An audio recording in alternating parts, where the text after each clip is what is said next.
Gloria Stuart. And Gloria is our next guest on the line. Gloria, welcome into Melbourne. Thank you. Very nice to have you with us. Firstly, Thank you. It's an honor and a pleasure to speak to you. Gloria Stuart, congratulations on a wonderful part and a fantastic movie, Titanic. Well, it was a wonderful part. I knew it was the minute I read it. And it is a great movie, and it's breaking all records, and it should. It's doing very, very well here in Australia.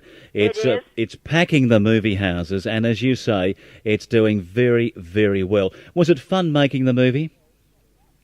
Well, for me, it was wonderful because I didn't have to get wet. It helps. And also, I was up in Halifax, Yeah. and the weather was beautiful, and we were on the Russian ship. And I think the only time I was uncomfortable was the last scene in the film when I walk along the deck by myself. We were 22 miles out at sea so that the lights of Halifax wouldn't show, and they put the wind machine on me, and it was very cold. Otherwise, I was very happy and very comfortable. Those scenes were very believable, and you're saying it was filmed out there in the middle of nowhere.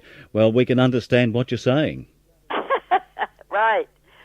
And we don't even sympathise with you because you didn't get wet, and that was certainly a plus for you. Yes. I know. I felt so for Leonardo and Kate. Yes. But they're so much younger. I didn't feel too sorry for them. Didn't you? Did they come to you for any direction during the movie? Who? Did the stars of the movie, Leonardo?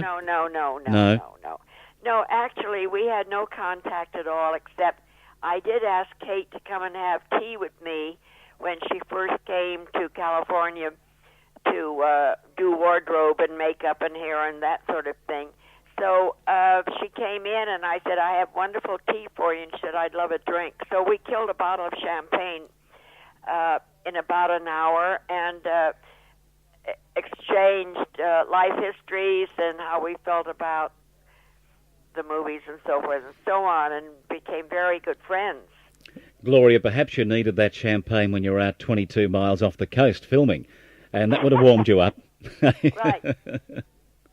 You've had a very long... No. And Leonardo and I, we had no scenes together, but we certainly met, and I went down to Mexico and watched them in that wonderful scene where they rescue the little boy. Mm.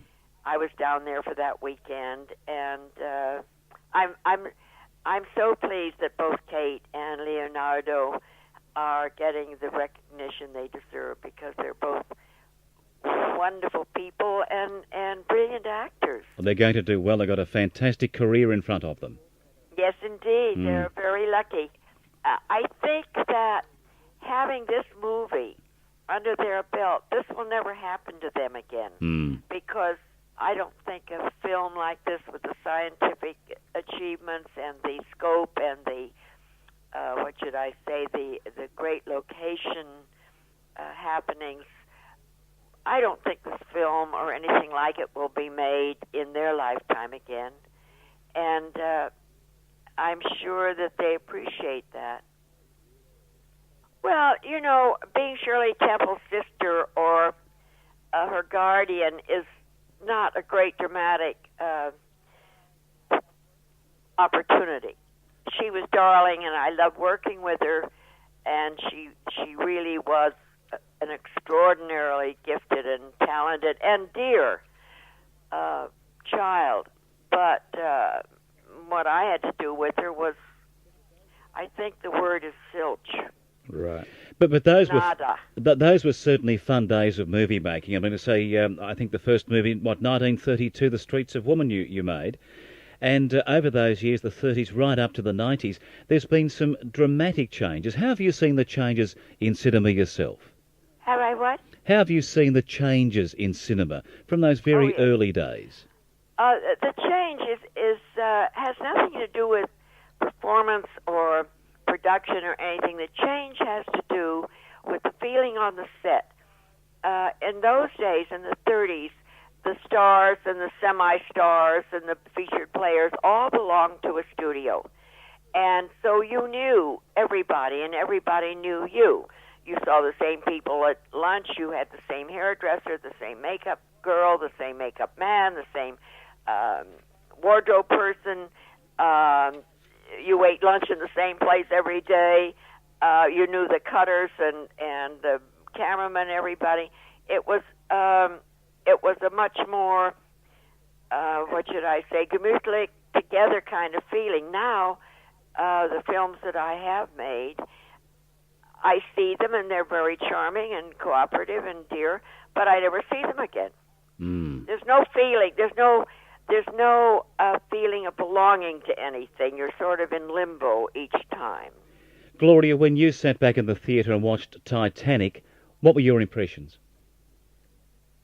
My God, has this really happened to me? It is so serendipitous.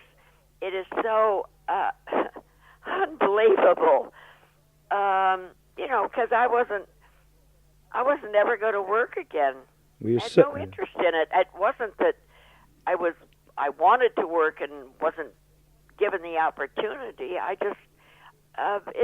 had put it behind me. I'm very busy being a book artist.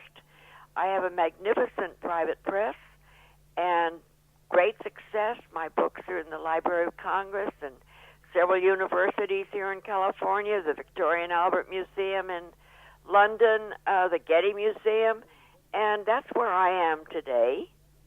Gloria, what do you think of the talk around the traps about the possibility of being nominated for an Oscar this year? Well, I just was nominated by SAG, and I was nominated by Golden Globes. I don't know.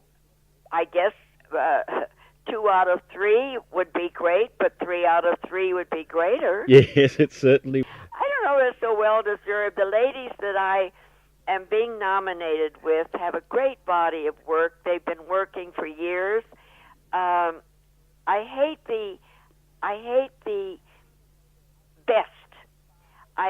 Being nominated in a category of 5, being one of those is just fine with me. Best in that category, I'm not interested in that. I don't think it's proper. Well, you're up there for supporting actress, and we certainly hope you get that. Given the best, most popular performances of the year, but best, I'm not interested in. Well, let's just hope you get the supporting actress. We'd love to see you get that, because this movie and your portrayal is just wonderful in Titanic, and we can't talk too highly of it at all. Let's go back a bit in your life, because you were married to Arthur Sheetman, weren't you, who wrote for the Marx Brothers? Yes. They must have been some funny years. Pardon me? They must have been some funny years with a great man. Well, it was 40 years of laughing, because Groucho and Harpo were our best friends, and we certainly saw Groucho at least once a week for dinner or whatever, and traveled with them. And Harpo lived down in Palm Springs. We used to go down and spend the week with them, with Susan and Harpo, and Milton Berle and George Burns and Gracie and Jack Benny and Mary. They were all very close. And the great tragedy of that is that I did not have a tape recorder, because those boys came from very poor backgrounds. Most of them, I would doubt very much, even went to high school. But their lives and their take on life and their talents are tremendous. And we laughed all the time. And Groucho gave me, what should I say, my modus operandi. Up yours. I haven't been impressed by anything that was not impressionable for a great many years. And, there's another expression. I don't take any gaff from anybody. Right. Good on you. And know you should. And it was a great liberation from being a middle-class, very proper person that laughed politely, and folded her hands and so forth. Are you looking to make another movie? Would you like to make another one? Well, yes, but the scripts I've seen, the 4 scripts I've seen, have not been interesting. Right. I'd So, rather print. I'm up to here in printer's ink and handmade paper and wonderful text and art and whatnot. well, I dare say those offers will still keep coming into you, Gloria, and after that wonderful performance in Titanic, we'll certainly see you back on the screen because Thank you so much. that is a wonderful portrayal. Oh, well, you're very dear, and I appreciate your call. Gloria Stuart, you have a lovely year of 1998. We hope to see you up there reading your acceptance speech at the Academy Awards. And we'll certainly call you back if that happens, and we'll have another chat to you. Thank you so much. Good luck. Gloria Stuart, a very good night to you.